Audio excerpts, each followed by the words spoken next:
الحمد لله نستعينه ونستغفره ونؤمن به ونتوكل عليه ونعوذ بالله من شرور أنفسنا ومن سيئات أعمالنا من يهده الله فلا مضل له ومن يضلل فلا هادي له ونشهد أن لا إله إلا الله وحده لا شريك له ونشهد أن سيدنا وحبيبنا ومولانا محمدا عبده ورسوله الذي أرسله بالحق بشيرا ونذيرا وداعيا إلى الله بإذنه وسراجا منيرا فقد قال الله تعالى في كلامه المجيد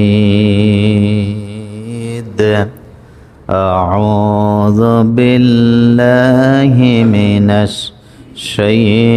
الشيطان الرجيم بسم الله الرحمن الرحيم إن الله وملائكته يصلون على النبي يا أيها الذين آمنوا صلوا عليه وسلموا تسليما اللهم صل على محمد وعلى آل محمد كما صليت على إبراهيم وعلى آل إبراهيم إنك حميد مجيد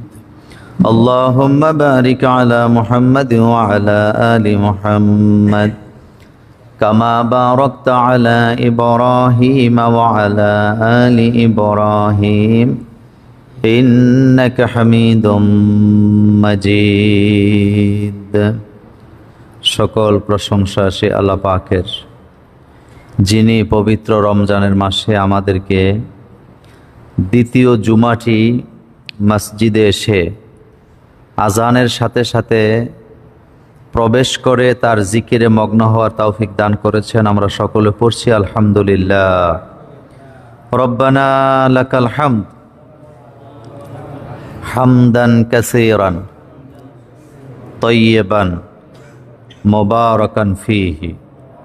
লাখো কোটি দরুদ সালাম বিশ্বের মানবতার মুক্তির দূত সাইয়্যিদুল মুরসালিন খাতামুন নবিয়্যিন আশরাফুল আম্বিয়া সৈয়দনা জনাবে মোহাম্মদ রসুল্লাহ সাল্লাল্লাহু আলাইহি ওয়াসাল্লামের উপর। আজকের এই জুমাটি হচ্ছে আমাদের রমজানের দ্বিতীয় জুমা। আল্লাহ রাব্বুল আলামিন বলেছেন আইয়ামা মাদুদা, রোজা আসবে অল্প কিছুদিনের জন্য, আবার চলেও যাবে। অলরেডি চলে গেছে। আজকে কত তারিখ রোজার বলেন তো? হ্যাঁ, চলে গেছে। 3 ভাগের 1 ভাগ চলে গেছে। আর একটা জুমা পড়বেন, অর্ধেক নাই। এর পরের থেকে একটা টান দিবে, রমজান চলে যাবে। রমজানকে আমরা ধরে রাখতে পারবো না।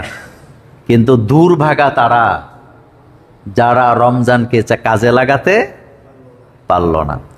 রাসূল করিম সাল্লাল্লাহু আলাইহি ওয়াসাল্লাম তিনি সবসময় মিম্বরে দাঁড়িয়ে খুতবা দেন, কিন্তু একদিন তিনি মিম্বরে উঠার সময় বলতেছেন আমিন আমিন আমিন, অর্থাৎ প্রথম সিঁড়িতে পা দিলেন, তিনি জোরে বললেন আমিন, সবাই শুনল। তিনি দ্বিতীয় সিঁড়িতে পা দিলেন, তাও বললেন আমিন, সবাই শুনল। তৃতীয় সিঁড়িতে পা দিলেন, সকলে বললেন আমিন, সবাই শুনল, কিন্তু কেউ কিছু বুঝলো না। কারণ আমিন তো বলা হয় তখন যখন দোয়া করা হয়। তো সাহাবায়ে কেরাম চিন্তা করলেন আমিনটা কেন বলা হলো, দোয়া তো করা হচ্ছে না এখানে। রাসূল তো আগে কখনো মিম্বরে উঠার সময় এভাবে করে আমিন আমিন বলেন নাই, আজকে কেন বললেন? পরবর্তীতে রাসূলকে জিজ্ঞেস করলেন তারা, সাহাবায়ে কেরাম রিদওয়ানুল্লাহ তাআলা আলাইহিম আজমাইন। বললেন ইয়া রাসূলুল্লাহ সাল্লাল্লাহু আলাইহি ওয়াসাল্লাম, আজকে একটা নতুন জিনিস দেখলাম আপনার মধ্যে। আপনি মিম্বরে উঠার সময় প্রতিটা সিঁড়িতে পা দিতে দিতে আপনি 3 বার আমিন বললেন। এটা তো আগে কখনো বললেন না, এটা কেন বললেন? রাসূল বললেন, আমি যখন মিম্বরে উঠা শুরু করলাম, জিবরাইল আমিন দোয়া করতে শুরু করলেন। সুবহানাল্লাহ। দোয়া কে করতেছে? জিবরাইল আমিন। আমি যখন মিম্বরে উঠতেছি, জিবরাইল দোয়া করতেছে। তো দোয়াগুলা কি? আমি যখন এক সিঁড়িতে পা দিলাম, জিবরাইল আমিন বললেন, ইয়া রাসূলুল্লাহ সাল্লাল্লাহু আলাইহি ওয়াসাল্লাম, যারা রমজানের রোজা পাইল কিন্তু আল্লাহর কাছ থেকে নিজের গুনাহগুলি মাপ চাইয়া নিতে পারল না, তারা ধ্বংস হয়ে যাক। আমি বললাম আমিন। তার মানে রোজা পাওয়ার পরে রোজাকে যারা কাজে লাগাতে পারলো না, তারা যে ধ্বংস হবে এতে কোনো সন্দেহ নাই। আমি দ্বিতীয় সিঁড়িতে পা দিলাম, জিবরাইল বললেন, মা বাবাকে যারা পেয়ে জান্নাত কামাই করতে পারলো না, তারা ধ্বংস হয়ে যাক। আমি বলে দিলাম আমিন। তার মানে মা বাপকে পেয়ে যারা মা বাপের কদর করতে পারলো না, তারা যে ধ্বংস হবে এতে কোনো সন্দেহ নেই। আমি এরপরে সিঁড়িতে পা দিলাম, জিবরাইল বললেন, রাসূল সাল্লাল্লাহু আলাইহি সাল্লাম, আপনার নাম শোনার পরে যারা দুরূদ পড়ে না, আপনার প্রতি দুরূদ পাঠাতে পারে না, তারা ধ্বংস হয়ে যাক। আমি বলে দিলাম আমিন। তার মানে দোয়া করতেছে ফেরেশতাদের সর্দার জিবরাইল আমিন, যাকে বলা হয় রুহুল কুদুস। আর আমিন বলতেছে মুহাম্মাদুর রাসূলুল্লাহ, ইমামুল মুরসালিন, খাতামুন নাবিয়িন। তো এই দোয়া বিফলে যাওয়ার কোনো সম্ভাবনা কি নাই। দোয়া করছে জিবরাইল আমিন, আমিন বলছেন মুহাম্মাদুর রাসূলুল্লাহ সাল্লাল্লাহু আলাইহি ওয়াসাল্লাম। এই 3 ক্যাটাগরিতে যারা পড়বে, আল্লাহর কাছ থেকে তাদের ক্ষমা পাওয়ার কোনো সম্ভাবনা নাই। ঈদের দিন, বলেন কোন দিন? ঈদের দিন। সবাই ঈদগাহে চলে গেছে, যার যার মতো করে নামাজ পড়বে। ঈদের নামাজ আনন্দ। ইমাম যিনি হযরত আবু বকর সিদ্দিক রাদিয়াল্লাহু তাআলা আনহু, তিনি এখনো ঈদগাহে আসে নাই। 2 জন সাহাবা গেলেন, দেরি কেন করতেছেন? তিনি যায়া দেখলেন হযরত আবু বকর সিদ্দিক রাদিয়াল্লাহু তাআলা আনহু বাড়িতে দরজা জানালা বন্ধ করে সেজদায় পড়ে আল্লাহর কাছে কান্না করতেছে। সুবহানাল্লাহ। ঈদের দিন কান্না করতেছে কার কাছে? আল্লাহর কাছে। দোয়াটা কি করতেছেন? তিনি কেঁদে কেঁদে বলতেছে, আল্লাহ, আজকে ঈদের দিন, সবাই ঈদগাহে চলে গেছে, সবার গুনাহ ক্ষমা হইছে, আমার গুনাহটা ক্ষমা হইল কিনা। অথচ তিনি জান্নাতের কি পাইছে? সার্টিফিকেট পাইছে। আল্লাহর কাছে কাঁদতেছে আবু বকর সিদ্দিক রাদিয়াল্লাহু তাআলা আনহু। যার নেকের ব্যাপারে বলা হয়েছে, তার নেকের কোনো কি নাই, সংখ্যা হিসাব নাই। মোমেনদের মধ্যে 1 নাম্বার ইমানদার। সুবহানাল্লাহ। কোন মোমেনদের মধ্যে কয় নাম্বার? 1 নাম্বার ইমানদার। তিনি কাঁদতেছে, তিনি কান্না করে বলতেছে, আল্লাহ, আমার গুনাহ কি মাফ হয়েছে? আর আমরা ঈদের দিন থেকে অনেকে নামাজই ছেড়ে দেয়, আর কয়েকদিন নামাজই পড়ে না, এরকমের মুসল্লি বাংলাদেশে আসেনি। তো এই মাস রমজান চলে যাচ্ছে, রমজানকে আমরা কদর করতে হবে। রমজানের মাস হওয়ার পরেও আমরা আমাদের খারাপ অভ্যাসগুলো ছাড়তে পারলাম না, তাইলে বোঝা গেল রমজানকে আমরা সেভাবে কদর করতে পারি না। আজকে জুমাতে প্রথমে যে কথাটা আমি বলবো সেটি হচ্ছে, রমজানের মাস হলো কোরআনের মাস। বলেন কিসের মাস? কোরআন। কোরআনের জন্য এই রমজানের মর্যাদা বাড়ছে। আল্লাহ রাব্বুল আলামিন বলছেন, শাহরু রমাদান আল্লাযী উনজিলা ফীহিল কুরআন হুদাল লিন্নাস ওয়া বায়্যিনাতিম মিনাল হুদা ওয়াল ফুরকান। শাহরু রমাদান, এটি হলো রমজানের মাস। এই মাসে আল্লাযী উনজিলা ফীহিল কুরআন, কোরআন নাযিল করেছেন আল্লাহ পাক হুদাল লিন্নাস, মানুষের হেদায়েতের জন্য। হেদায়েত, মানুষ যাতে সঠিক পথের দিশা পায়, এই জন্য আমি কোরআন নাযিল করলাম। সুবহানাল্লাহ। কোন কিন্তু কোরআন থেকে কি সবাই হেদায়েত নিতে পারবে? না। রাসূলুল্লাহর ঘরের সদস্য কোরআন থেকে হেদায়েত নিতে পারেন নাই। রাসূলের আপন চাচা পারছেনি? রাসূলের আপন চাচা, তাও দূরে থাকতো না কাছে থাকতো? কাছে থাকতো, কিন্তু কোরআন থেকে হেদায়েত নিতে পারে নাই। এটা কপাল লাগে। বলেন কি লাগে? কপাল লাগে। হেদায়েত, হেদায়েত ছাড়া মুক্তি পাওয়া যাবে? ওয়াজ শোনে কিন্তু হেদায়েত নেই। ওয়াজ শুনতেছে মসজিদে বসে কিন্তু সুদের ব্যবসা ছাড়তে পারে না, এরকম আসেনি? ওয়াজ শুনতেছে। বাংলাদেশের অনেক প্রশাসনিক দায়িত্বশীল আছে যারা পদাধিকার বলে বিভিন্ন মসজিদের সভাপতি, মাদ্রাসার দায়িত্বশীল, বাংলাদেশের অনেক টিউনো বলেন, ডিসি বলেন, এসপি বলেন, তারপরে আপনার কি বলে পুলিশ লাইনের আরআই বলেন, এরা অনেক সময় পদাধিকার বলে মসজিদের কি হয়, সভাপতি হয়, কিন্তু মসজিদের সভাপতি উনি। কিন্তু কিছু কিছু দুই একজন বালক বা কেউ ভালো থাকতে পারে, ভালো তো আছেই, কিন্তু ম্যাক্সিমাম ক্ষেত্রে দেখা যায় মসজিদের সভাপতি ঠিক আছে, মাদ্রাসার সভাপতি ঠিক আছে, কিন্তু কাজকর্মগুলোর মধ্যে কোনো হেদায়েতের গন্ধ খুঁজে পাওয়া যায় না। এই তামসা আমাদের বাংলাদেশে আছে নাকি নাই? জান্নাত কি এত সোজা? জান্নাত কি এটা মামুর বাড়ি যে আমি দাবি করবো যায় যে এখানে আমার কি আছে, অংশ আছে? এটা মামুর বাড়ি না, এখানে যাইতে হইলে হেদায়েত পাওয়া লাগবে। এই কথাটা আল্লাহ পাক বলছেন, শাহরু রমাদান আল্লাযী উনজিলা ফীহিল কুরআন হুদাল লিন-নাস ওয়া বাইয়িনাতিম মিনাল হুদা ওয়াল ফুরকান। এই রমজানের মাস, এই মাসে আমি তোমাদের প্রতি কোরআন নাযিল করেছি। কেন করলাম? হুদাল লিন-নাস, যাতে করে মানুষগুলা হেদায়েত পেতে পারে। ওয়া বাইয়িনাতিম মিনাল হুদা ওয়াল ফুরকান, এই কোরআন হলো পার্থক্যকারী, সত্য এবং মিথ্যার মধ্যে কোরআন পার্থক্য করে দেয়। জোরে কোন সুবহানাল্লাহ। কোরআন সত্য এবং মিথ্যার মধ্যে কি করে? পার্থক্য করে দেয়। এটা হক, এটা বাতিল, এটা সত্য, এটা মিথ্যা, এটা হেদায়েতের পথ, এটা গোমরাহির পথ। এটা পরিষ্কার করে কে? কোরআন। তাহলে বোঝা গেছে হেদায়েত পাইতে হলে কোরআনের কাছে যাওয়া লাগবে, কোরআন তেলাওয়াত করতে হবে। রমজানের মাসে নিঃসন্দেহে সারা পৃথিবীতে কোরআনের তেলাওয়াত কম হয় না বেশি হয়? বেশি হয়।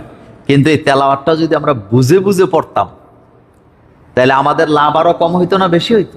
বুঝে যদি পড়তাম। সাহাবাই কেরাম কোরআন পড়তেন বুঝে বুঝে। তাফসির 3-4 প্রকার। বলেন তাফসির কয় প্রকার? 4 প্রকার। তাফসির বিস সুন্নাহ, এটা রাসূল যে তাফসির করেছেন, সাহাবাই কেরাম যে তাফসির করেছেন, এটা আরেকটা তাফসির। তা আমি ওই দিকে আজকে যাব না। আমি কথা বলছিলাম রমজান মানেই কোরআনের মাস, বেশি বেশি করে তেলাওয়াত করতে হবে। আর যারা তেলাওয়াত করতে জানে না তাদের দায়িত্ব ছিল রমজানে একটু সুযোগ পাইয়া কোরআনটা পড়ার ব্যবস্থা করা। অনেকে আমারে বলেন যে মসজিদে আমরা রমজানের মাসে কোরআন পড়াবার ব্যবস্থা করি ঠিক, কিন্তু ছাত্র খুঁজে পাওয়া যায় না।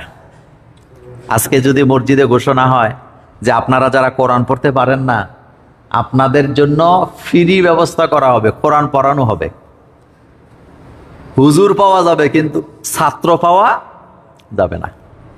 কারণ ব্যস্ত, সময় কই? এত সময় আমাদের হাতে নাই। আমাদের ব্যস্ততা থাকবে ততদিন, আহারে আমরা কবরে চলে যাই না যতদিন।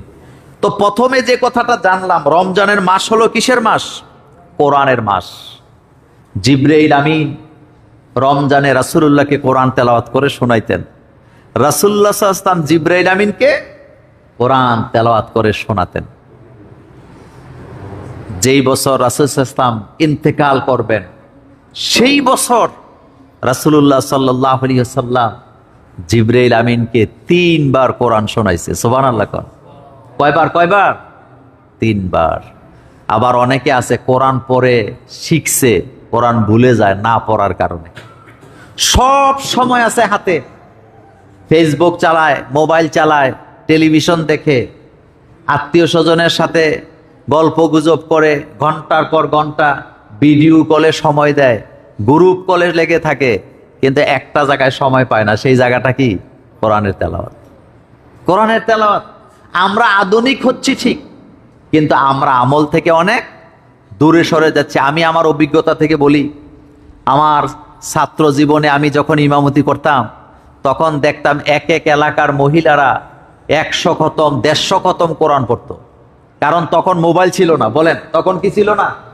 মোবাইল ছিল না।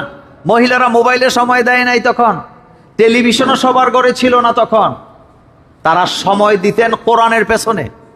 যার কারণে শবে কদরের রাত্র আসলে ইমাম সাহেবের কাছে প্রতি ঘর থেকে খবর আসতো, আমার ঘরে 2 খতম, আমার ঘরে 3 খতম, আমার ঘরে 5 খতম কোরআন পড়া হয়েছে, হুজুর দোয়াটা একটু বক্সায়া দিয়েন। কিন্তু আজকাল আর এটা খুঁজে পাওয়া যায় না। তার মানে বোঝা গেছে এই ফিতনা, মোবাইল, মিডিয়া আমাদেরকে কোরআন থেকে কি করছে, অনেক দূরে সরায়। মোবাইলে সময় চলে যাচ্ছে। আমার কলেজার ভাইয়ারাম, কোরআনের ব্যাপারে রাসূলুল্লাহ সাল্লাল্লাহু আলাইহি সাল্লাম বলেছেন, খায়রুকুম মান তাআল্লামাল কুরআনা ওয়া আল্লামাহু। তোমাদের মধ্যে ওই ব্যক্তি উত্তম যে ব্যক্তি নিজে কোরআন শিক্ষা করে, অন্যকে কোরআন শিক্ষা দেয়। আফসোস করে বলি, ছেলে মেয়েরে ইংরেজি, অঙ্ক অথবা ড্রয়িং টিচারের জন্য যে বাজেটটা থাকে, অনেক পরিবারে ছেলে মেয়েদেরকে হারমোনিয়াম শিখাবে। বলেন কি শিখাবে? হারমোনিয়াম শিখাবে, অথবা এটারে কি কয়, হ্যাঁ গিটার শিখাবে। বাজেট কম না বেশি? কিন্তু অভাব নাই, টাকার অভাব দেখায় না। গানের শিক্ষকের জন্য 5,000 টাকা বাজেট, রবীন্দ্রনাথের পেন পেনানি শিখাবে, গিটার শিখাবে, নাচ শিখাবে।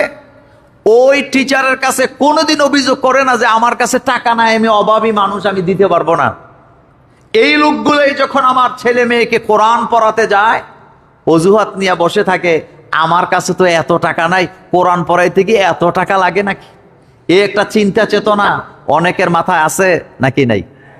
আমি আমার জীবনের একটা কথা আপনাদের সাথে শেয়ার করি, কথাটা মনে রাখবেন, কাজে লাগবে। সেটি হলো, আমি তখন ছাত্র, আমি তখন একটা সাইকেল চালাইয়া মাদ্রাসায় আসা যাওয়া করি। তো কুমিল্লা জেলখানার একজন জেলার, তিনি জেলখানার একজন স্টাফকে দিয়ে খবর পাঠাইছে আমারে ওনার সাথে দেখা করার জন্য। তা আমি তো আর ওনার বাসা চিনি না, ওই লোক আমাকে নিয়ে গেছে ওনার বাসায়। জেলার সাহেব, এটার একটা ক্ষমতা দাপত্য আছে, উনি সম্মানিত ব্যক্তি, এতে কোনো সন্দেহ নেই। তা আমাকে নিয়ে যাওয়ার পরে আমি তো জানি না কেন খবর দিছে, তো তিনি আমাকে বললেন যে আমি তো ওই যে আপনি যে মাইকে আলোচনা করেন, জুমার আলোচনা, আমি আপনার আলোচনাগুলি শুনি, আমার কাছে খুব ভাল লাগে। তা আপনি আমার বাচ্চাগুলাকে কোরআন পড়াইবেন, প্রাইভেট পড়াইবেন এক কথায়। তাই আমি বললাম আপনার বাচ্চারা কি পড়ে? কয় কায়দা পড়ে। মনোযোগ আছে না আপনাদের? কি পড়ে? কায়দা। তা আমি বললাম যে স্যার, সম্মান দিয়ে বলছি, স্যার আপনি আমারে দিয়া বাচ্চা প্রাইভেট পড়াবেন, বেতন দিবেন কত? তো উনি আমার দিকে একটু মানে হতচকিত ভাবে চাইলেন যে এটা কি কয়, মানে ওনার মাথায় এখন ঢুকছে আরবি পড়াইবো, বেতনটা বইলে নিতেছে কেন? তাই আমি বললাম স্যার আপনি বেতন আমাকে কত দিবেন? কয় কেন, আগের হুজুরকে তো 300 দিতাম, আপনাকে কত দিতে হবে? তা আমি ডাইরেক্ট বলছি আমাকে 3,000 টাকা দিতে হবে। কত? ঘটনাটা সম্ভবত 99 বা 2000 সালের কথা। যে আমারে নিয়ে গেছিল আমাদের শফিক ভাই, উনি এখনো জীবিত আছে। কত চাইছি বলেন, আমার দিকে তাকান। তো তখনকার সময় কায়দা পড়ানোর জন্য 3,000 টাকা সাউইন না ক্ষমতা অত হুজুরদের নাই, এটার জন্য একটা সাহস লাগে, ওইটা অনেকের কি নাই। উনি আমার দিকে তাকায় আসছে, তাকায় পেটে কি বললেন আপনি, 3,000 টাকা দেওয়া লাগবে? আমি বলছি স্যার আপনি আমারে দিয়া বাচ্চা পড়াইতে পারবেন না। উনি এটা ওনার গায়ে লাগছে, কেন পারবো না? আমি বলছি এই যে আপনি 300 টাকা দিয়ে পড়াই অভ্যাস, কিন্তু আমাকে তো দিতে হবে 3,000 টাকা, কিন্তু আমি 1 টাকা কম হইলে আমি আপনার বাচ্চা পড়াবো। তো উনি কি বুঝছে, চুপ করে গেছে, শিক্ষিত মানুষ তো। উনি আচ্ছা ঠিক আছে আপনি আমার বাচ্চারে পড়ান, আমি দেখি আপনি কি পড়ান। তা আমি বাচ্চাগুলাকে পড়াইতে গেছি, বাচ্চাগুলার ব্রেন খুবই ভালো, খুবই ভালো ব্রেন। আমি বাচ্চাগুলাকে কায়দা পড়াইছি 14 দিনে। বলেন কয় দিন? আমি ওনাকে বললাম আপনি আমাকে কায়দা দিবেন 2টা আর খাতা কলম দিবেন। উনি বলছে খাতা কলম কেন? আমি বলছে খাতা কলম লাগে পড়াইতে। আচ্ছা আপনারা বলেন তো, লিখা আগে লিখছে আল্লাহ না পড়াইছে আগে? আগে লিখছে। কোরআন কি আগে আগে লিখা হয়েছে না আগে পড়াইছে? লিখা থাকলে আপনি পড়তেন, লিখা নাই সাদা কাগজে আপনি পড়তে পারবেন? শিখতে হইলে কি লাগবে? লিখতে হবে। বলেন শিখতে হইলে কি লাগবে? লিখতে হবে। আমি 14 দিনে বাচ্চাগুলোকে কায়দা শেষ করাইছি, করাইয়া 4 দিনে আমি তাদেরকে রিডিং পড়া শিখাইছি, শিখাইয়া 1 মাস যেদিন শেষ হয়েছে আমি ওনাকে বলছি আপনি এবার 2টা কোরআন আনবেন। কোরআন। উনি কয় হুজুর আপনি কি আমার সাথে মস্কারা করেন? আমি কই কেন? কয় আগের হুজুরে 3 বছর কায়দা পড়াইছে, আর আপনি 1 মাস পড়ায় বলতেছেন কোরআন শরীফ আনার জন্য। আমার বাচ্চারা কি কোরআন পড়তে পারে? তাই আমি বললাম আপনি কোরআন শরীফ নিয়ে আসেন, আমি বসে থাকবো, আপনার সামনে আপনার বাচ্চারা রিডিং পড়বে। উনি কোরআন নিয়ে আসছে, আমি গেছি, আমার জন্য আবার মিষ্টি টিষ্টিও রাখছে, একেবারে মাতৃভান্ডারের মিষ্টি এনে রাখছে আমার জন্য, রসমালাই। আমি বাচ্চাদেরকে ওনার সামনে দিছি, বাচ্চারা এখন কোরআন রিডিং করতে পারতেছে। এখন উনি খুশি না বেজার? তো উনি কয় হুজুর বিষয়টা তো বুঝলাম না। তা আমি কইছি আগে বেতন দিছেন কত? কয় 300 টাকা। তা আমি কই ভাইজান এবার স্যার কই না, আজকে বাই কইলাম। আমি বললাম ভাইজান একটা কথা চিন্তা করেন, 300 টাকা যেই হুজুরকে আপনি দেন তার মাথায় চিন্তা চলে যে আমি যদি তাড়াতাড়ি পড়ায় লাই তাহলে আমার এই টিউশনিটা, কথা কন না কেন, শেষ। যতদিন জীবিত রাখা যায় আমার লাভ, কথা ঠিক কিনা? কিন্তু আমি তো এই চিন্তা করে আপনার বাচ্চাকে পড়াই নাই, আমি শুধু আপনাকে দেখায় দিছি টাকার কাজ টাকায় করে, টাকার কাজ অন্য কিছু দিয়া করে না। আমার পেটে ভাত নাই, আপনি আমার একেবারে ফুলের মালা দিয়ে নেন মিম্বরে বলালে বসাইলে আবকে, আমার তো ঘরে খানা নেই। এজন্য ইসলাম, ইসলামী রাষ্ট্র ব্যবস্থায় ইমাম, খতিব, মুয়াজ্জিন সহ রাষ্ট্রের যত কর্মচারী আছে সবার বেতনের দায়িত্ব কার? রাষ্ট্রের। কার? যিনি খেলাফতের দায়িত্ব পালন করেন, যিনি প্রেসিডেন্ট হন, যিনি খলিফা হন, তার বেতন ভাতা এটা কোত্থেকে দেয়? রাষ্ট্র থেকে।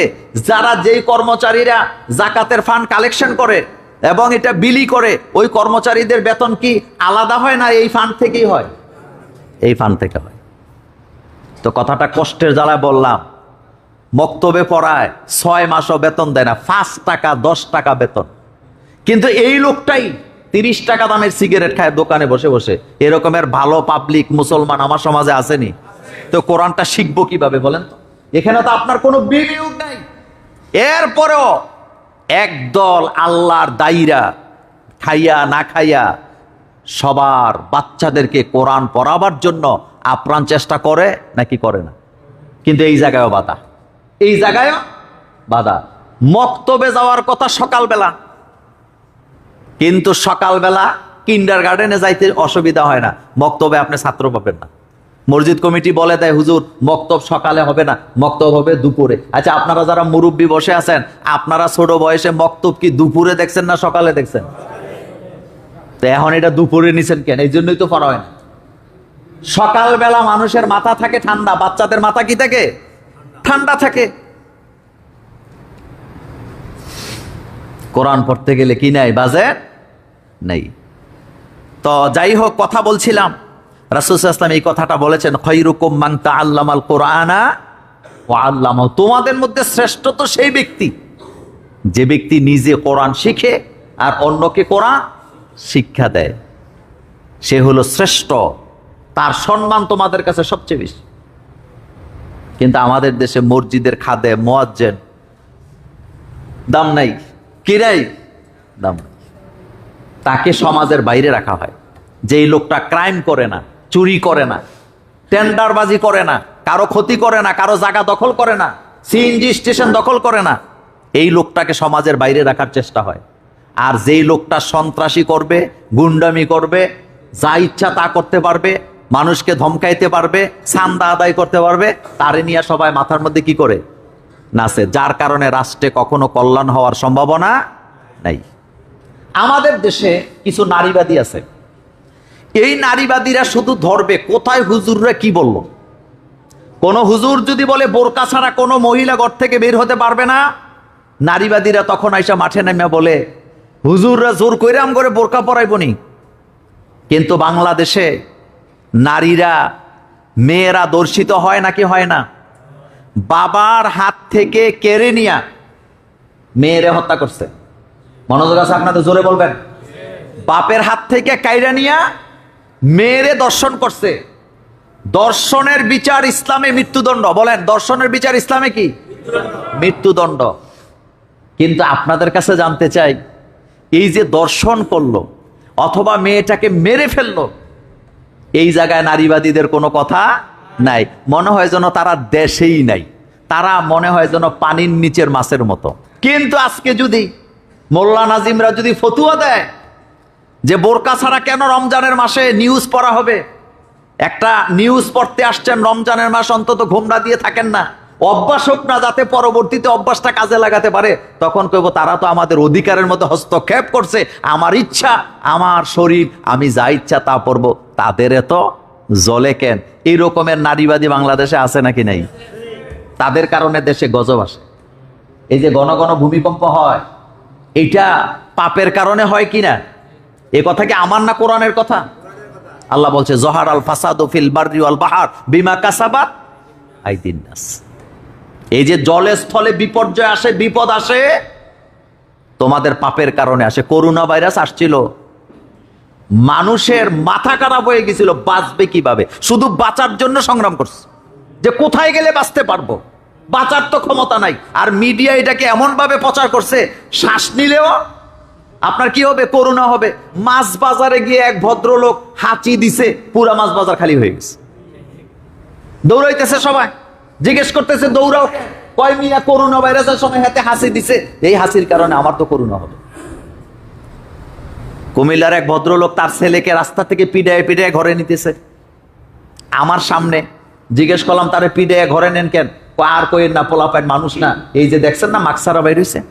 তা আমি হাসি দিয়ে বললাম, এই যে মাস্ক বাইর হয়েছে, করোনা ধরে ফেলবে, এটার জন্য পিডায় ঘরে নিতেছেন, কিন্তু প্রতিদিন নামাজের জন্য যদি এইভাবে শাসন করতেন, ভবিষ্যতে এই ছেলে আপনার পাহারাদার হতো, আপনার খেদমত করতো, আপনাকে কখনো সে অবহেলা করতো না। বাংলাদেশের মিডিয়া, সারা বিশ্বের মিডিয়া এমন ভাবে করোনা ভাইরাসের ব্যাপারটা প্রচার করছে, মনে হয় যেন আমরা কেউ দুনিয়াতে বাঁচতেই পারবো না, সব মানুষ মরে যাবে। 60টা করে ডোজ দিছে। কয়টা? আমি 60টা নিছি। আপনারা কয়টা নিছেন? আমি 60টা নিছি। বলবেন কেন নিছেন? কারণ বিদেশ যাইতে পারি না, তখন বিদেশ টিদেশ যাইতাম, আবারও যাব ভবিষ্যতে, একটু ব্যস্ততার কারণে যাই নাই। কিন্তু দেখেন 4টা দিছে।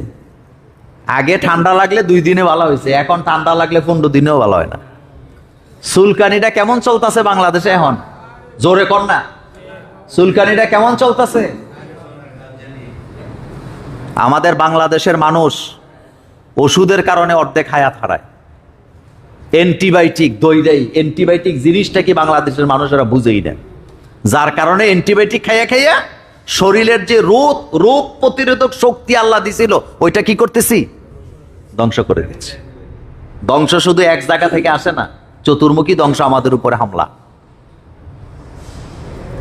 এই যে তারাবি নামাজ চলছে, আপনি মসজিদগুলোতে যাইয়া দেখেন, আস্তে আস্তে মুসল্লি কমছে না বাড়ছে? তো তারা কি বিদেশ গেছে নাকি? তারা আবার আইব? বলেন, আসবে না? হ্যাঁ, তারা আবার আসবে, তারা আবার আসবে। তাদেরকে যদি আনতে চান, তাহলে সিদ্ধান্ত নেন যে একটা খানা হবে ডাডে, দেখবেন আপনি ওই দিন আর জায়গা পাবেন না। ওই দিন আর মসজিদে তাবারুক দেওয়া, কোনো কিছু দেওয়া না জায়েজ না, এটা সুন্নত, কিন্তু তরিকাটা ভিন্ন। আপনারা যারা উমরা করছেন বা সৌদি আরবে যারা যান, মক্কা মদিনায় যারা যান, হোক রমজানের বাইরে, রাস্তায় রাস্তায় পানি, জুস, খেজুর বিলি করে নাকি করে না? তো ওইটা কি তাবারুকের মধ্যে পড়ে না? ওইটা তো তাবারুক। আমাদের দেশে শর্ত জুড়ে দিয়ে তাবারুক দিয়ে আমরা ফ্রিতে দিতে রাজি না। ইফতারের সময় আপনি একজনকে একটা জিনিস দিলেন, এটা সওয়াব না? কিন্তু ওরা একটা ইফতার মাহফিল দিবে, দিয়ে ডাইকাই না ওই দিন খাওয়াবে, নরমালি আসবে না ইফতার। কিন্তু আপনি অন্য অন্য দেশগুলোতে যান, প্রত্যেকটা মসজিদের বারান্দায় আপনি পর্যাপ্ত পরিমাণে ইফতার প্রতিদিন পাবেন। আপনি মুসল্লি, আপনি চাইতে হবে না, আপনার সামনে হাজির হয়ে যাবে ইফতার। তো তারা ইসলামকে কিভাবে বুঝলো, আমরা কিভাবে বুঝলাম? তো কথা বলতেছিলাম, কোরআনের মাসে কোরআনের সাথে ভালো ব্যবহার করা, কোরআন বুঝে পড়া, কোরআন বুঝে পড়তে হবে। এক কথা, সে কোরআন কি বুঝে পড়তে হবে। এরপরে এই কোরআনের মাসে কোরআনের হুকুম পালন করার জন্য এখান থেকে আমাদের কি করবে? প্রতিজ্ঞা করতে হবে। একটু মনোযোগ দিয়ে বলেন তো, রমজানের মাসে এক গ্লাস পানি খাই না আল্লাহর ভয়ে, এ কথা সত্য না? কেউ খান না, আসলেই খায় না। এক গ্লাস পানি খান না, নরমাল এক ডোক পানিও খান না আল্লাহর ভয়েতে। আল্লাহকে ভয় পাচ্ছে রোজাটা নষ্ট হয়ে যাবে, আল্লাহ দেখবে। এই লোকটাই যখন খাদ্যে ভেজাল দেয়, মরা মুরগা বিক্রি করে, ওজনে কম দেয়, দুধের মধ্যে পানি মিশায়, এই লোকটা প্যাকেটের মধ্যে লুকাইয়া পচা আপেলটা ঢুকাইয়া দেন, তখন কি আল্লাহ দেখে না? এত আস্তে কইলেন কেন? তখন কি আল্লাহ দেখে না? তো তখন আল্লাহর ভয়টা গেল কই? তখন আল্লাহর ভয়টা কই গেল? রমজানের মাসে এক ডোক পানি খাইবেন লুকাইয়া, এখানে খুব সতর্ক আছেন যে আল্লাহ তো দেখবে। তা আপনি যে খাদ্যে ভেজাল দিলেন, মানুষের যে কষ্ট দিলেন, টাকা নিয়ে যে মানুষের মাইরা দিলেন, ব্যবসার মধ্যে ধোকা দিলেন, আর সুদের ব্যবসা করলেন, গোশটা যে খাইলেন, এই জিনিসটা আল্লাহ দেখছে নাকি দেখে নাই? তো ভয়টা এই জায়গায় শুধু হইলো, ওই জায়গায় হইলো না কেন? তার মানে বুঝে গেল তাকে অর্জন করতে পারে নাই, তাকে অর্জন করতে পারে নাই। যৌতুক খাওয়া হালাল না হারাম? এত আসতে না, যারা ছেলের বাপ তারা জোরে কন। যৌতুক কি পুরাপুরি বাংলাদেশে বন্ধ হয়েছে? এখন ঘুরাইয়া গাড়াইয়া নেয়, ঘুরাইয়া ঘাড়াইয়া নেয়। রমজানের মাসে বিয়া, তাও যৌতুক। হ্যাঁ, এটাই বলতে চাইছিল। নতুন একটা বিল্ডিং করছে কিন্তু ফার্নিচার কিনে না। বলেন কি কিনে না? পাড়ার মহিলারা জিজ্ঞেস করছে, কি গো এত সুন্দর বিল্ডিং করছো, রুম গুলা খালি কেন? কয় ছেলেটা তো বিয়ের উপযুক্ত, জানেন না নি? আবার বউ যদি বউয়ের বাপের বাড়ি থেকে দিলে হেডি রেখাম কই, এই জন্য একটু খালি রাখছি, ছেলেটা বিয়ে করলে যা যা দিবে যাতে একটু জায়গা দিতে পারি। যারা শ্বশুরের দেওয়া খাটে গোমায় তারা হলো দুনিয়ার সবচেয়ে বড় ভিক্ষুক। যারা শ্বশুরের দেওয়া সোফার মধ্যে বসে আড্ডা মারে তে হইলো সবচেয়ে বড় ভিক্ষুক। যারা শ্বশুরের টাকা দিয়ে খাদ্য খেতে চায়, বড় লোক হতে চায়, সে বড় ভিক্ষুক। তার চাইতে বড় ভিক্ষুক দুনিয়াতে আর নাই।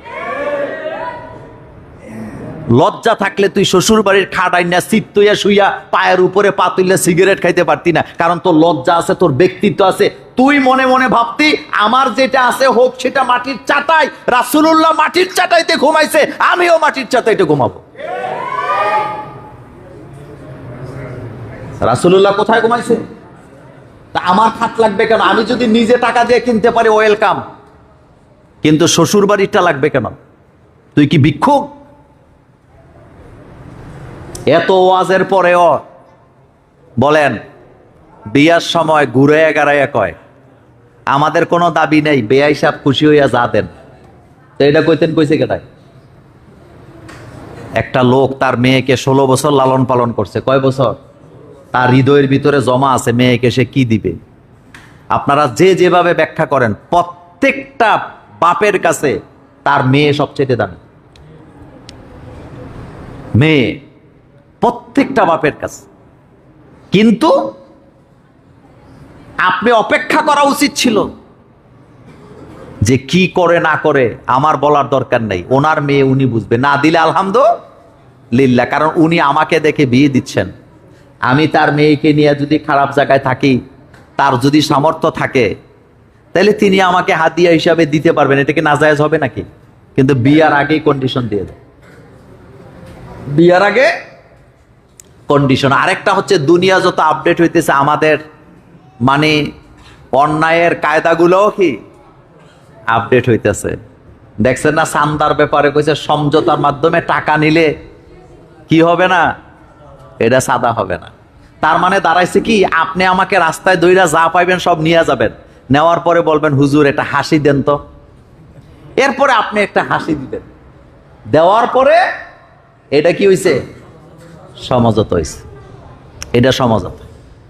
সমঝোতার মাধ্যমে যৌতুক খাইলে এটা যৌতুক হবে না, সমঝোতার মাধ্যমে চান্দা খাইলে এটা চান্দা হবে না। তো সমঝোতার মাধ্যমে সুদও তো খায়, তাহলে সমঝোতা করে সুদ খাইলে এটা গুনাহ হবে না। আচ্ছা বলেন তো, সুদ এটা কি সমঝোতা করে খায় না সমঝোতা ছাড়া খায়? তো এটা গুনাহ হবে না? এই হলো আমাদের অবস্থা, এই হলো আমাদের অবস্থা। আমরা যে কোন দিকে যাচ্ছি আল্লাহ ভালো জানে। তবে একটা কথা মনে রাখবেন, একটা কথা মনে রাখবেন, যত ষড়যন্ত্র হোক, যত কায়দা করুক, কোরআন আর রাসূলুল্লাহর সুন্নাহ এটা সব সময় মাথার উপরে দাঁড়ায় থাকবে। এইটাকে থামায়ে দেওয়ার ক্ষমতা কারো নাই, কারো বাপের নাই। ফেরাউনের মতো শক্তিশালীরা পারে নাই, নমরুদের মতো লোকেরা পারে নাই, কারুনের মতো লোকেরা পারে নাই। কারুনের চাইতে বিত্তশালী দুনিয়াতে আর কেউ আছে নাকি? পারছে না। একটা জাকাতই তো সে বন্ধ করতে পারেনি, একটা জাকাত সে বন্ধ করতে পারে নাই। ফেরাউনের মতো লোক মানুষকে আল্লাহর ইবাদত থেকে ফেরাতে পারে নাই। ক্ষমতা কম ছিল না বেশি ছিল? আপনি জানলে আশ্চর্য হবেন ফেরাউনের ক্ষমতা কি। মিশরের যে নীল নদের যে পানি প্রবাহিত হয়, নীল নদের পানি প্রবাহিত হওয়াটা ফেরাউনের কন্ট্রোলে ছিল। ফেরাউনের লোকেরা বাঁধ সৃষ্টি করে আরেক দিকে পানি নিয়ে যেত, নীল নদ ঘিরে ব্যবসা বাণিজ্য সব হইতো। আর চান্দাবাজি ফেরাউনের লোকেরা কোথায় করত? আপনি ইতিহাস পড়ে দেখেন, নদীর মধ্যে চান্দাবাজি চলত। তো এই রমজানের মাস এটা কোরআনের মাস। কোরআনের হুকুমটাকে আমি গুরুত্ব সহকারে এখান থেকে পালন করা শুরু করব। ওই যে বলছিলাম আল্লাহর ভয়েতে যেমন এক ডোক পানি খাই নাই, এই সেম ভয়টা আমার বাহিরেও কি থাকতে হবে। এরপরে আচ্ছা বলেন তো, মানুষের লোভ লালসা কোন জিনিসের উপরে এটা সবচেয়ে ভালো জানে কে? আল্লাহ। আল্লাহ জানে হুব্বুস শাহওয়াতি মিনান নিসাই ওয়াল বানিন ওয়াল কানাতিরিল মুকান্তরাতি মিনাজ যাহাবি ওয়াল ফিদ্দা। স্বর্ণ অলংকারের প্রতি যে মানুষের লোভ লালসা আছে এটা সবচেয়ে ভালো জানে কে? আল্লাহ। এজন্য বড় লোকের সম্পদের প্রতি ছোট লোকের মানে গরিবের জন্য কি আছে? জাকাত ব্যবস্থা আছে। বলেন কি আছে? জাকাত। স্বর্ণের মালিকানায় আছে কিন্তু জাকাত দেয় না। জাকাতের কথা শুনলে বাংলাদেশে জাকাত যেই পদ্ধতিতে দেওয়া হয়, আমরা আলেমরা সব সময় বলছি এই পদ্ধতিতে জাকাত দিলে জাকাত হবে না। জাকাত দিতে হইব হিসাব কইরা। কত পার্সেন্ট বলেন তো? 2.5%। জোরে কর না, কত পার্সেন্ট? 1 লক্ষ টাকার জাকাত কত টাকা? 2,500 টাকা। 1 কোটি টাকার জাকাত 2.5 লক্ষ টাকা। আপনার ঘরে যদি 7.5 তোলা স্বর্ণ, 52.5 তোলা রূপা থেকে থাকে, আপনার উপরে কি বলে? জাকাত ফরজ, জাকাত ফরজ, জাকাত ফরজ। কম থাকলে লাগবে না। কিন্তু 7.5 তোলা হওয়া মাত্রই কি এই স্বর্ণের উপরে আপনার জাকাত ফরজ। কিন্তু দুদকে যখন ধরে, ডাকাইতি যখন হয়, মাঝে মধ্যে কার ঘরে স্বর্ণ আছে আমরা কিন্তু জানি না। মাঝে মধ্যে ডাকাইতি হইলে টের পাই, কয় 200 ভরি নিছে। কথা কর না কেন? 100 ভরি? তার মানে এই 200 ভরি তার ঘরে ছিল, কিন্তু এই লোকটারে তো এতদিন 200 ভরি জাকাতের স্বর্ণ কি বলে স্বর্ণের জাকাত দিতে আমরা দেখলাম না। কুমিল্লা রেস করছে, এরকম একটা ঘটনা করছে। এক ভদ্রলোকের ঘরে চুরি হয়েছে। পরের দিন পত্রিকায় আছে ওনার ঘর থেকে 48 ভরি কি নিছে? স্বর্ণ নিছে। লোকটা বিদেশে থাকতো নাকি। তো এই লোকটা আবার আমার মসজিদে জুমা পড়তো, কিন্তু আমার এত চিনা জানা লোকটা আমার কত ভরি স্বর্ণ বললাম, কিন্তু কোনোদিন জাকাত দেয় নাই। আমাদের জুমুরেও 2-1 থাকতে পারে স্বর্ণ অন্তত 10-12 ভরি আছে, কিন্তু মাগার জাকাত না, দিবে না। এটা গোপন আছে। এটা বাংলাদেশের মানুষেরা জাকাতের ব্যাপারে সবচেয়ে বেশি ফতুয়া তালাশ করে খালি কিভাবে ফাঁকি দেওয়া যায়। আমি ব্যক্তিগতভাবে জাকাতের ব্যাপারে যত প্রশ্ন পাই, অন্য ব্যাপারে এত প্রশ্ন পাই না। মানে কিভাবে জাকাত কি করা যায়, ফাঁকি দেওয়া যায়। এমনি আছে দেওয়া লাগবে নি, হেমনি আছে দেওয়া লাগবে নি, এমনি আছে দেওয়া লাগবে নি। শোনেন, জাকাতের মাসালাটা যেখানে সেখানে আপনি প্রশ্ন করলে উত্তর পাবেন না। যারা জাকাত নিয়ে গবেষণা করে, জাকাত নিয়ে কাজ করে, তাদের কাছ থেকে আসল কথাটা আপনি কি পাবেন। 2-1টা কথা বলে দিয়ে যাই। সব কথা তো জুমার নামাজের শর্ট টাইমে বলা যায় না। জাকাত গচ্ছিত মালের উপরে আসে। যেমন কোনো মহিলার ঘরে বা আপনার ঘরে 7.5 তোলা স্বর্ণ আছে, এই স্বর্ণটার উপরে আপনি জাকাত দিবেন কত পার্সেন্ট? 2.5%। তো স্বর্ণ তো আর দিবেন না, আপনি টাকা হিসাব করে দিয়ে দিবেন। একটা ক্রিটিক্যাল প্রশ্ন আমাদের বাংলাদেশে ঘুরে যে হুজুর, স্বর্ণের মালিক আমার স্ত্রী, আমি কি জাকাত দেব না আমার স্ত্রী দিবে? আমাদের বাংলাদেশে স্বর্ণের ব্যাপারে 90% পুরুষেরা তার স্ত্রীকে ঠকায়। মনোযোগ আছে? রোজা তো রাখছেন, একটু জোরে কর, মনোযোগ আছে? কত পার্সেন্ট বলছি? আচ্ছা, কিভাবে ঠকায় এবার এটা শোনেন। আমাদের কি বলে, কবির ভাইরে দিয়ে কই, কবির ভাই বিয়ে করছে, বিয়ে করার সময় স্ত্রীরে 10 ভরি স্বর্ণ দিছে। কয় ভরি? কিন্তু স্বর্ণ দেওয়ার সময় উনি এটা ক্লিয়ার করে নাই যে স্বর্ণটা কি বউরে একবারে দিয়ে দিছে নাকি এটা ওনার মালিকানা শুধু ব্যবহার করার জন্য দিছে।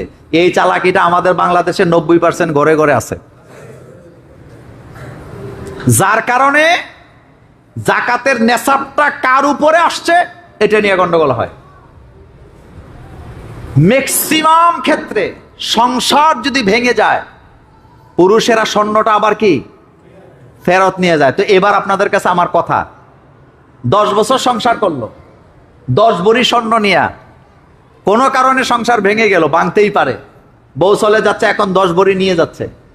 তা আপনি যে তার মালিকানায় দিলেন না, বউ যদি এই 10 বছর জাকাত আদায় করে থাকে, তো এই জাকাত এটা কি ওনার উপরে ফরজ ছিল না আপনার উপরে ছিল? এই জন্য আমি প্রত্যেক পুরুষ এবং নারীকে বলবো, স্বামী স্ত্রী বসে আগে সিদ্ধান্ত নেবেন স্বর্ণটা আসলে কার। কোন স্বামী যদি 50 ভরি স্বর্ণ তার স্ত্রীকে দিয়ে বলে এটার মালিকানা তুমি না, মালিকানা আমি, ব্যবহার তুমি করবা, গুনাহ হবে না, কিন্তু জাকাত ফরজ হবে কার উপরে? স্বামীর উপরে।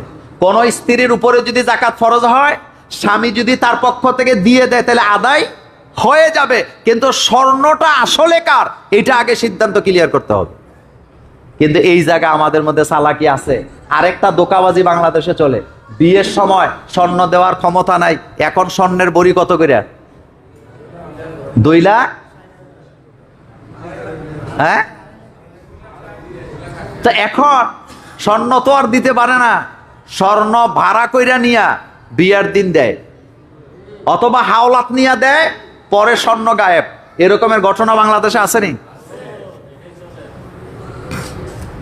এক ভদ্রলোক বিয়ে করছে, যেই বাড়িতে বিয়ে করছে তারা খুব প্রভাবশালী মেয়ে, মানে খুব কি বলে সম্মানী পরিবারের মহিলা।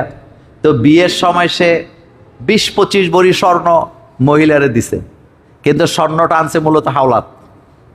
দেওয়ার সময় মুখ ফুলায় বলছে এটা আমি আমার বউকে দিছি, কিন্তু যাদের থেকে স্বর্ণ হাওলাত আছে তাদেরটা আবার ফেরত দেওয়া লাগবে নাকি লাগবে না? মাস দেড়েক পরে শ্বশুর বাড়িতে গেছে, যাওয়ার পরে বউরে কইছে এলাকার অবস্থা বেশি একটা ভালো না, চুরিদারি হয়, স্বর্ণগুলাস খুইলা বালিশের নিচে রেখে দাও। তো সমঝোতার ভিত্তিতে স্বর্ণ টর্ণ খুইলা বালিশের নিচে রাখছে।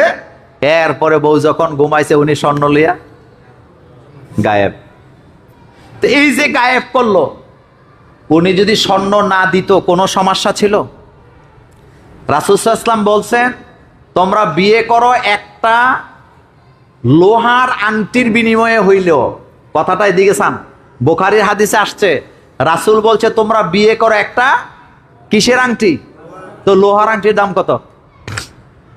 লোহার আংটির দাম কত?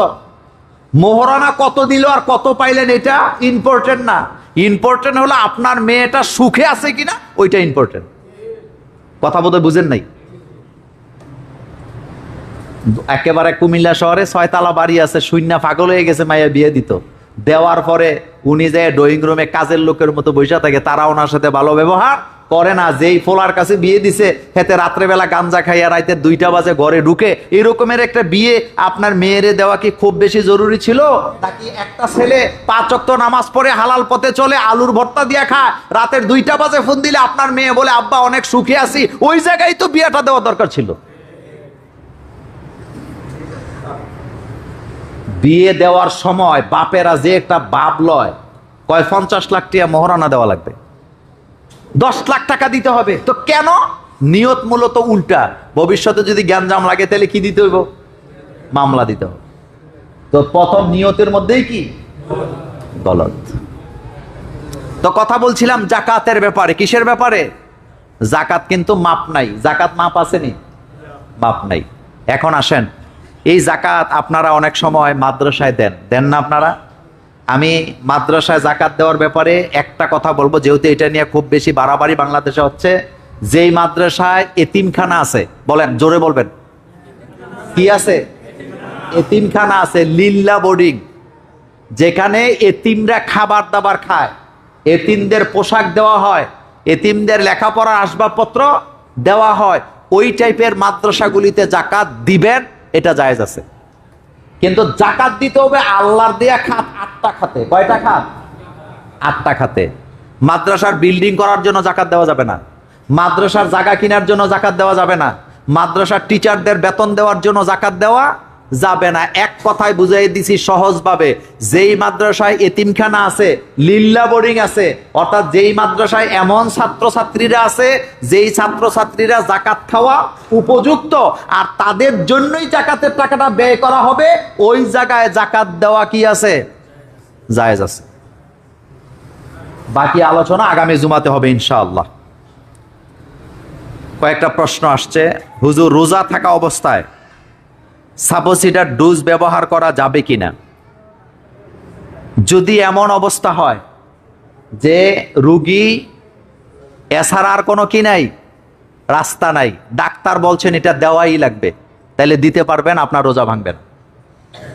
খাদ্য গ্রহণ করলে রোজা ভেঙে যায়, কিন্তু